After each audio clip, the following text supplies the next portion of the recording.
ಪಂಚರಾಜ್ಯದ ಫಲಿತಾಂಶ ಹಿನ್ನೆಲೆಯಲ್ಲಿ ಸೋನಿಯಾ ಗಾಂಧಿಯನ್ನ ಭೇಟಿ ಮಾಡಿದ್ದಾರೆ ಎಐಸಿಸಿ ಅಧ್ಯಕ್ಷರಾಗಿರುವಂತಹ ರಾಹುಲ್ ಗಾಂಧಿ. ಪಂಚರಾಜ್ಯ ಚುನಾವಣೆಯ ತೀರ್ಪು ಹಿನ್ನೆಲೆಯಲ್ಲಿ ಈಗಾಗಲೇ ಸೋನಿಯಾ ಗಾಂಧಿ ಅವರನ್ನ ಕೂಡ ಭೇಟಿ ಮಾಡಿದ್ದಾರೆ.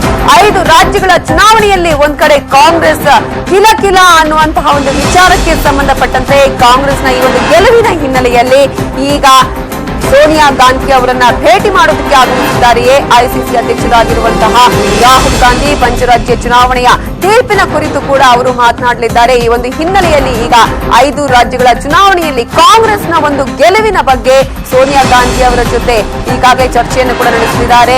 ಫಲಿತಾಂಶದ ಕುರಿತು ಸೋನಿಯಾ ಗಾಂಧಿ ಅವರ ಜೊತೆ ರಾಹುಲ್ ಗಾಂಧಿ ಚರ್ಚೆಯನ್ನ ನಡೆಸಲಿದ್ದಾರೆ. ಹೀಗಾಗಿ ಸೋನಿಯಾ ಗಾಂಧಿ ಅವರನ್ನ ಈಗಾಗಲೇ ಭೇಟಿ ಮಾಡಿದ್ದಾರೆ ರಾಹುಲ್ ಗಾಂಧಿ. 5 ರಾಜ್ಯಗಳ ಚುನಾವಣೆಯ ಫಲಿತಾಂಶದ ಹಿನ್ನೆಲೆಯಲ್ಲಿ ಒಂದ್ ಕಡೆ ಕಾಂಗ್ರೆಸ್ ಕೂಡ ಈಗಾಗಲೇ ಸಾಕಷ್ಟು ಗೆಲುವನ್ನ ಸಾಧಿಸಿದೆ. ಈ ಹಿನ್ನೆಲೆಯಲ್ಲಿ ಎಐಸಿಸಿ ಅಧ್ಯಕ್ಷರಾಗಿರುವಂತಹ ರಾಹುಲ್ ಗಾಂಧಿ ಅವರು ಸೋನಿಯಾ ಗಾಂಧಿ ಅವರನ್ನ ಈಗಾಗಲೇ ಭೇಟಿ ಮಾಡೋದಕ್ಕೆ ಆಗಮಿಸಿದ್ದಾರೆ.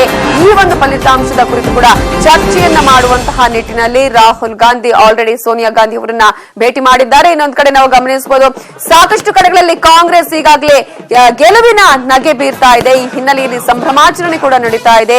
ಗೆಲುವಿನ ಕೇಕೆಯನ್ನ ಕಾಂಗ್ರೆಸ್ ಹಾಕಿರುವಂತಹ ಹಿನ್ನೆಲೆಯಲ್ಲಿ ಈಗ ಅನೇಕ ಕಡೆಗಳಲ್ಲಿ ಕಾಂಗ್ರೆಸ್ ಈಗಾಗಲೇ ಸಂಭ್ರಮಾಚರಣೆಯಲ್ಲಿ ಕೂಡ ತೊಡಗಿಕೊಂಡಿದೆ.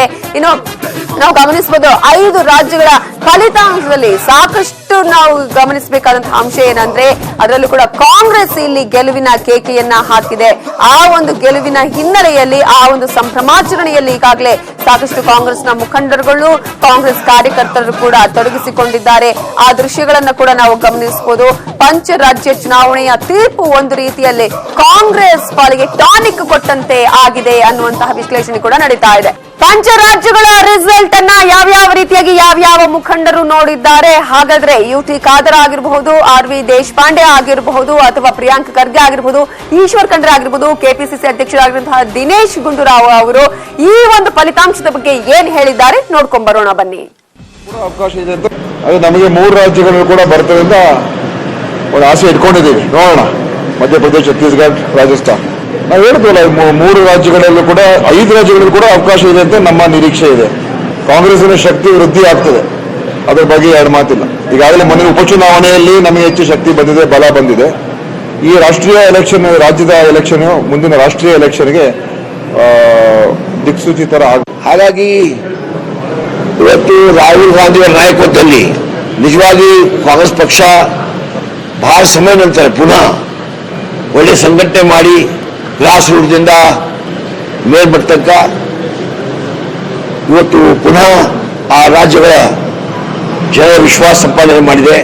ನನ್ನ ವಿಶ್ವಾಸವೇ ಮುಖ್ಯವಾಗಿ ರಾಹುಲ್ ಗಾಂಧಿಯವರು ದೂರದೃಷ್ಟಿ ಇಟ್ಟುಕೊಂಡು ಒಳ್ಳೆ ಸ್ಟ್ರಾಟಜಿ ಮಾಡಿ ಈ ಚುನಾವಣೆ ಗೆಲುವು ಕಡೆ ತಗೊಂಡು ಹೋಗ್ತಾ ಇದ್ದಾರೆ.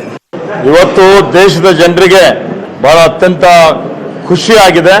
ಯಾಕೆಂದರೆ ದೇಶದಲ್ಲಿ 5 ರಾಜ್ಯಗಳ ಚುನಾವಣೆಯ ಫಲಿತಾಂಶ ಬರ್ತಾ ಇದೆ.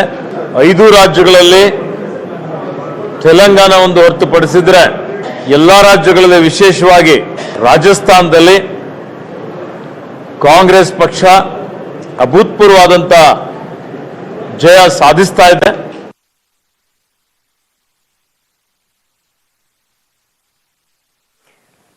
ಇದು ಕೆಪಿಸಿಸಿ ಕಾರ್ಯಾಧ್ಯಕ್ಷರಾಗಿರುವಂತಹ ಈಶ್ವರ್ ಖಂಡ್ರೆ ಅವರ ಮಾತು. ಹಾಗೆ ನೀವು ಈಗಾಗಲೇ ದೃಶ್ಯಗಳಲ್ಲಿ ಗಮನಿಸಿರುವ ಹಾಗೆ ರಾಜಸ್ಥಾನ ಸಿಎಂ ವಸುಂಧರಾ ರಾಜೇ ಸಿಂಧಿಯಾ ಅವರು ದೇವಸ್ಥಾನದಿಂದ ತೆರಳುತ್ತಾ ಇರುವಂತಹ ದೃಶ್ಯಗಳನ್ನ ಕೂಡ ನೀವು ಗಮನಿಸ್ತಾ ಇದ್ವಿ. ಈಗಾಗಲೇ ಈ ಒಂದು ಸೋಲಿನ ಬಗ್ಗೆ ಯಾವುದೇ ಮಾಧ್ಯಮಗಳ ಜೊತೆ ಮಾತನಾಡದೆ, ಯಾವುದೇ ಪ್ರತಿಕ್ರಿಯೆಯನ್ನ ಕೊಡದೆ ವಸುಂಧರಾ ರಾಜೇ ಸಿಂಧಿಯಾ ಅವರು ತೆರಳುತ್ತಾ ಇರೋದನ್ನ ನಾವು ಗಮನಿಸಬಹುದು. ತ್ರಿಪುರ ನಮ್ಮ ದೇವಸ್ಥಾನದಿಂದ ವಸುಂಧರಾ ರಾಜೇ ಸಿಂಧಿಯಾ ಅವರು ಮಾಧ್ಯಮಗಳಿಗೂ ಕೂಡ ಯಾವುದೇ ಪ್ರತಿಕ್ರಿಯೆಯನ್ನ ಕೊಡದೆ ತೆರಳಿದ್ದಾರೆ.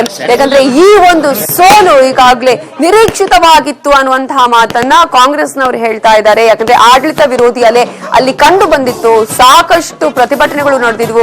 ಈ ಹಿನ್ನೆಲೆಯಲ್ಲಿ ಒಂದು ರೀತಿಯಲ್ಲಿ ಇದು ನಿರೀಕ್ಷಿತವೇ ಅನ್ನುವಂತಹ ಮಾತನ್ನ ಕಾಂಗ್ರೆಸ್ ಹೇಳ್ತಾ ಇದ್ರೆ, ಇನ್ನೊಂದು ಕಡೆ ವಸುಂಧರಾ ರಾಜೇ ಸಿಂಧಿಯಾ ಸಿಎಂ ಆಗಿದ್ದಂತಹವರು ಬಿಜೆಪಿಯಲ್ಲಿ ಇದ್ದುಕೊಂಡು ಈಗಾಗಲೇ ಸೋಲನ್ನ ಕೂಡ, ಅಂದ್ರೆ ಪಕ್ಷದ ಸೋಲನ್ನ ಕೂಡ ಅನುಭವಿಸಿದ್ದಾರೆ. ಹಾಗಾಗಿ ಯಾವುದೇ ಪ್ರತಿಕ್ರಿಯೆಯನ್ನ ಕೂಡ ಕೊಡದೆ ಈಗ ವಸುಂಧರಾ ರಾಜೇ ಸಿಂಧಿಯಾ ಅವರು ಮಾಧ್ಯಮಗಳಿಗೂ ಯಾವುದೇ ಪ್ರತಿಕ್ರಿಯೆಯನ್ನು ಕೊಡದೆ ತೆರಳಿದ್ದಾರೆ.